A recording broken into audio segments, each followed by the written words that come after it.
रामचन्द्राय जनकराजजामनोहराय मामकाभीष्टदाय महितमङ्गलम्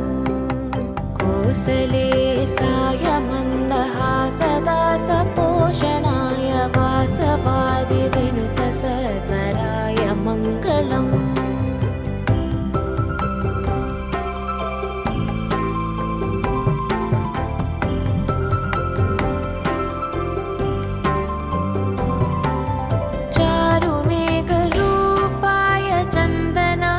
चर्चिताय हारकटकशोभिताय भूरिमङ्गलम् ललितरत्नकुण्डलाय तुलसीवनमालिकाय जलजसदृशदेहाय चारुमङ्गलम् Devaki सुपुत्राय देवदेवोत्तमाय भावजा